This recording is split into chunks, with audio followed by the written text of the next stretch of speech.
Gaza Israeli হামলায় প্রাণ হারালো আরও ১০০ ফিলিস্তিনি, ত্রাণ নিতে গিয়ে নিহত ৩৭। আলোচনায় বসতে মিশর যাচ্ছে হামাস। ইউক্রেন যুদ্ধ বন্ধে কাল যুক্তরাষ্ট্রে বৈঠকে বসছেন ট্রাম্প ও পুতিন, উপস্থিত থাকবে না ইউক্রেন। তীব্র গরম ও দাবানলে পুড়ছে ইউরোপ, একদিনে গ্রিসে ১৫২টি নতুন দাবানলের সূত্রপাত। পর্তুগালে কাজ করছে ১৪টি বিমান। এবং ইতালির উপকূলে নৌকা ডুবিতে অন্তত ২৬ অভিবাসী নিহত, ৬০ জন জীবিত উদ্ধার, মৃতের সংখ্যা আরও বাড়ার শঙ্কা।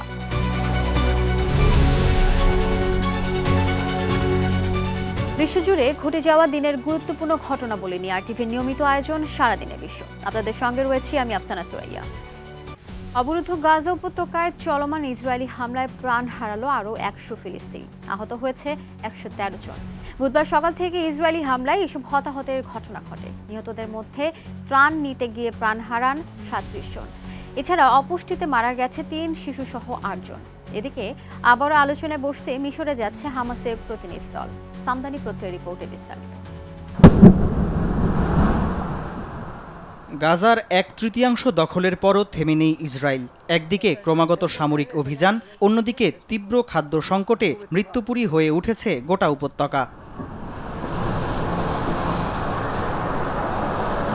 বুধবার সকাল থেকে স্থল ও আকাশপথে হামলা শুরু করে ইসরায়েলি বাহিনী। এসব হামলায় শতাধিক ফিলিস্তিনি নিহত হয়। থেমে নেই ত্রাণ কেন্দ্রে গোলাবর্ষণ।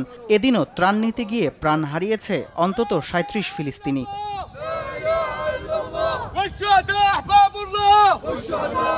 ইসরায়েলের অবরোধে গাজায় প্রবেশ করতে পারছে না কোনো মানবিক ত্রাণ সহায়তা। ক্ষুধার যন্ত্রণায় কাতরাচ্ছে অসংখ্য ফিলিস্তিনি। এদিনও অপুষ্টিতে মারা গেছে অন্তত ৮ জন, যার মধ্যে ৩ জনই শিশু।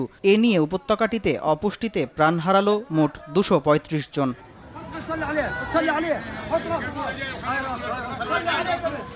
গাজায় শৈশবের সকল চিহ্ন ফুরিয়ে আসছে বলে মন্তব্য করেছেন জাতিসংঘের শরণার্থী সংস্থার প্রধান ফিলিপ লাজারিন। শিশুদের ওপর হওয়া নৃশংসতা পূর্বের সকল বর্বরতাকে হার মানিয়েছে বলেও মন্তব্য করেন তিনি। Toutes nos écoles sont ouvertes, à l'exception de celles qui se trouvent dans des zones de conflit ou d'opération. বুধবার সামাজিক মাধ্যম এক্সের এক পোস্টে লাজারিন জানান, গাজায় পরিবার হারিয়ে এতিম হয়েছে কমপক্ষে ১৭,০০০ শিশু, পঙ্গুত্ব বরণ করেছে কমপক্ষে ১০,০০০। এদিকে যুদ্ধবিরতির বিষয়ে আলোচনা করতে আগামী সপ্তাহে আবারও মিশর যাচ্ছে স্বাধীনতাকামী গোষ্ঠী হামাস। গাজার মানুষের ভোগান্তি লাঘবে ও ক্ষুধার নিরসনে যথাসম্ভব চেষ্টা করার আশ্বাস দিয়েছে গোষ্ঠীটি। তবে ফিলিস্তিনের স্বাধীনতা অর্জনের আগে অস্ত্রত্যাগ না করার কথাও পুনর্ব্যক্ত করেছে হামাস। সামদানি প্রত্যয়, আরটিভি। ইউক্রেন যুদ্ধ বন্ধের লক্ষ্যে আলোচনা করতে আগামীকাল শুক্রবার দ্বিপক্ষীয় বৈঠকে বসছেন যুক্তরাষ্ট্রের প্রেসিডেন্ট ডোনাল্ড ট্রাম্প ও রাশিয়ার প্রেসিডেন্ট ভ্লাদিমির পুতিন। যুক্তরাষ্ট্রের আলাস্কা অঙ্গরাজ্যের অ্যাঙ্করিজ শহরে এ বৈঠক হবে। তবে বৈঠক থেকে রাশিয়া ইউক্রেন যুদ্ধবিরতি চুক্তির ঘোষণা আসবে কিনা তা নিয়ে দেখা দিয়েছে অনিশ্চয়তা, কারণ বৈঠকে উপস্থিত থাকবে না ইউক্রেন। বিস্তারিত বিনয়ামিনের রিপোর্টে।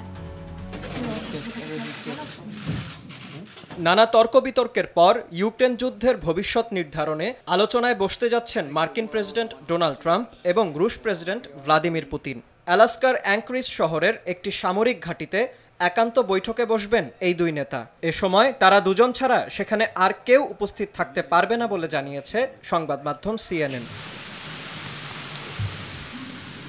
বুধবার ইউরোপের বিভিন্ন দেশের সরকার ও রাষ্ট্রপ্রধানদের সঙ্গে ফোনালাপ করেন ডোনাল্ড ট্রাম্প। ইউক্রেনের প্রেসিডেন্ট জেলেনস্কি ছাড়াও ফোনালাপে অংশ নেন জার্মান চ্যান্সেলর ফ্রেডরিক মের্টস, যুক্তরাজ্যের প্রধানমন্ত্রী কিয়ার স্টারমার, ফ্রান্সের প্রেসিডেন্ট এমানুয়েল ম্যাক্রো, ইতালির প্রধানমন্ত্রী জর্জিয়া মেলোনি, ইউরোপীয় ইউনিয়নের president Ursula von der Leyen ও ন্যাটোর মহাসচিব মার্ক রুত্তে সহ ইউরোপের বিভিন্ন দেশের নেতারা। পুতিনের সঙ্গে আলোচনার সময় ট্রাম্পকে ইউক্রেনের পক্ষে কথা বলতে অনুরোধ জানান তারা। তাই ফোনালাপ শেষে রাশিয়াকে এক দফা হুমকিও দিয়েছেন ডোনাল্ড ট্রাম্প। মার্কিন প্রেসিডেন্ট সতর্ক করে বলেছেন, পুতিন যুদ্ধ বন্ধ করতে রাজি না হলে এর ভয়াবহ পরিণতি দেখবে রাশিয়া।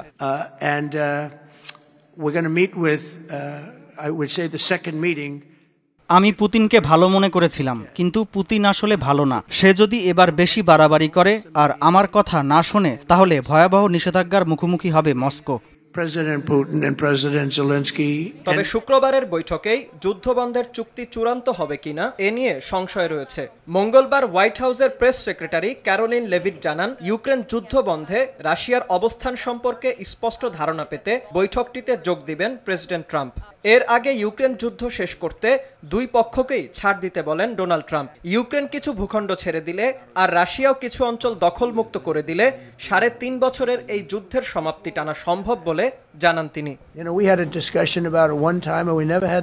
এদিকে নিজেদের ভূখণ্ড রাশিয়াকে ছেড়ে দিতে অসম্মতি জানিয়েছে ইউক্রেন। একই সঙ্গে ট্রাম্প পুতিনের একান্ত বৈঠকেরও বিরোধিতা করেছেন দেশটির প্রেসিডেন্ট ভলোদিমির জেলেনস্কি। তিনি বলেন, ইউক্রেনকে আলোচনায় না রেখে কোনো চুক্তি হতে পারে না। যুদ্ধবন্ধের কূটনৈতিক প্রচেষ্টায় ইউক্রেন ও ইউরোপীয় মিত্র দেশগুলোকে যুক্ত করার দাবি জানান তিনি। কারণ কিয়েভ ও তার মিত্রদের আশঙ্কা, তাদের অনুপস্থিতিতে ইউক্রেনের ওপর আরও শর্ত চাপিয়ে দিতে পারেন ট্রাম্প ও পুতিন। তবে রুশ প্রেসিডেন্টের সঙ্গে আরও একটি বৈঠক হতে পারে বলে জানিয়েছেন ডোনাল্ড ট্রাম্প। সেই বৈঠকে জেলেনস্কি থাকবেন বলে আশ্বাস দেন তিনি। তবে প্রথম বৈঠকে যুদ্ধবিরতির সিদ্ধান্ত হলে ইউক্রেনের নিরাপত্তার বিষয়টি নিশ্চিত করার দাবি জেলেনস্কি ও তার মিত্রদের। বিনয়ামিন, আরটিভি।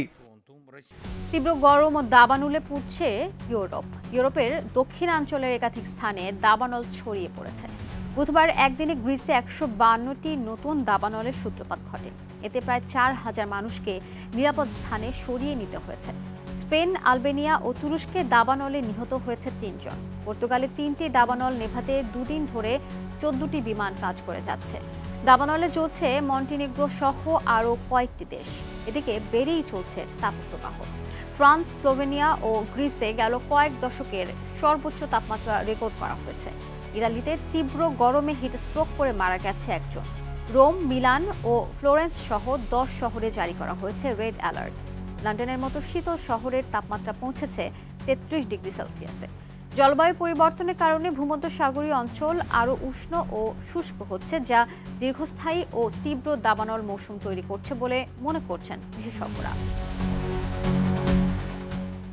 ইতালির উপকূলে নৌকা ডুবিতে অন্তত 26 অভিবাসী নিহত হয়েছে। বুধবার সকালে দেশটির দক্ষিণাঞ্চলীয় লাম্পেদুসা দ্বীপের উপকূলে এই দুর্ঘটনা ঘটে। এখনও উদ্ধার অভিযান চলমান থাকায় মৃতের সংখ্যা আরও বাড়তে পারে বলে এক প্রতিবেদনে আশঙ্কা করছে সংবাদ মাধ্যম রয়টার্স। দেশটির গণমাধ্যম জানায়, লিবিয়া থেকে ইউরোপগামী অভিবাসী বহনকারী নৌকাটি উপকূলের 23 কিলোমিটার দূরে ডুবে যায়। উদ্ধার হওয়া এক অভিবাসী জানায়, তারা লিবিয়ার রাজধানী ত্রিপোলি থেকে রওনা হয়েছিল। নৌকাটিতে কমপক্ষে 97 জন যাত্রী ছিল। এদিকে দুর্ঘটনার স্থান থেকে 60 জনকে উদ্ধার করা হয়েছে। আর এর সাথে শেষ করছি সারাদিনের বিশ্ব। আরটিভির সাথে সংযুক্ত থাকুন, মতামত জানান আরটিভি সামাজিক যোগাযোগ মাধ্যমগুলোতে।